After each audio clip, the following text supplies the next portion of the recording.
Exam में selection लेने के लिए मैथ कंसेप्ट में परफेक्शन लाना बहुत ही जरूरी है। एवरीवन, मैं सुशील कश्यप कंसेप्ट सीरीज का लेक्चर 3 में हम पास फेल कॉम्बिनेशन कंसेप्ट को सीखेंगे और बहुत ही अच्छे से इसको एक्सप्लेन करेंगे। तो यहाँ पे क्वेश्चन है कि ए किसी एग्जाम में 40% लाता है और 10 अंकों से फेल कर जाता है, बी उसी एग्जाम में 50% लाता है जो पासिंग मार्क्स से 20 अंक अधिक है।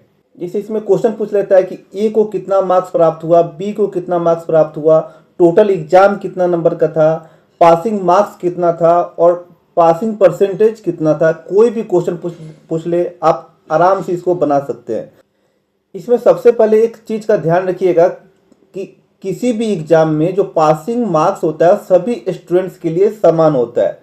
ठीक है, मान लीजिए 500 नंबर की एग्जाम है तो उसमें फिक्स्ड हो जाता है कि 300 नंबर लाइएगा तो पास कर जाइएगा, तो पासिंग मार्क्स सभी के लिए सेम होता है। ओके, दो स्टूडेंट है तो एक को 40% मार्क्स मिलता है और वो 10 अंकों से फेल हो जाता है। डैट मीन्स अगर उसको 10 मार्क्स और दे दिया जाए तो वो पास कर जाएगा, तो उसको पास कराते हैं तो उसको 10 मार्क्स और दे देते हैं तो पास कर दिया, तो पप्पू क्या हो गया, पास हो गया।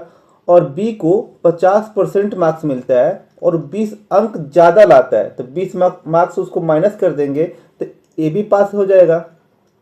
यानी हमको पासिंग मार्क्स को इक्वल कर देंगे और 40% को राइट हैंड साइड में भेजेंगे तो माइनस कर जाएगा, तो 50% माइनस 40% हो जाएगा और 10% में माइनस का 20 इधर आकर प्लस का 20 हो जाएगा, तो यहाँ पे प्लस हो जाएगा 20।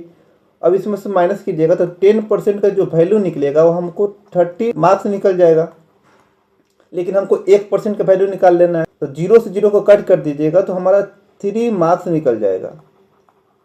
अब हमसे जो भी क्वेश्चन पूछ ले हम इजीली बना सकते हैं। जैसे हमसे पूछ रहा है कि ए का प्राप्तांक क्या है, तो ए को कितना मार्क्स मिला है, 40%। 40% को कैसे लिखिएगा, तो 40 मल्टीप्लाई 1% लिख सकते हैं। अब इस 1% का वैल्यू हमको क्या दिया है, 3 मार्क्स दिया है, तो हम डायरेक्ट यहाँ पे 3 लिख देते हैं तो वैल्यू क्या निकल जाएगा, 120 मार्क्स मिल जाएगा। यानी कि ए को 120 मार्क्स प्राप्त हुआ। बी को निकालने के लिए 50% मार्क्स मिला है तो 50% का वैल्यू क्या निकल जाएगा, 50 मल्टीप्लाई 3 क्या हो जाएगा, 53 जा 150 मार्क्स हो जाएगा। समझ में आ रहा है। अब सी नंबर क्वेश्चन पूछ रहा है कि एग्जाम का पूर्णांक क्या है। एग्जाम का पूर्णांक का मतलब होता है टोटल एग्जाम कितना मार्क्स का हुआ है, तो टोटल अपने आप में 100% का एग्जाम होता है, तो 100% का वैल्यू क्या निकल जाएगा, 100 मल्टीप्लाई 3 क्या हो जाएगा, 300 मार्क्स हो जाएगा। ठीक है, अब हमसे पूछ रहा है पासिंग मार्क्स कितना है, तो पासिंग मार्क्स कैसे निकालिएगा। पासिंग मार्क्स जो होता है यहाँ पे देखिए कि ए को पासिंग मार्क्स जो है, बी का पासिंग मार्क्स दोनों इक्वल है, तो आप 40% में 10 ऐड कर दीजिए या 50% में 20 माइनस कर दीजिए, आपका पासिंग मार्क्स निकल जाएगा। 40% का वैल्यू क्या है, 120, उसमें 10 ऐड कर दीजिएगा, 130 हो जाएगा। अब हमसे पासिंग परसेंट पूछता है, इसको बनाने के लिए थोड़ा ध्यान से समझिएगा। जैसे यहाँ पे 1% का जो वैल्यू दिया है, 3 मार्क्स दिया है, तो क्या हम इसको 3 मार्क्स बराबर 1% लिख सकते हैं।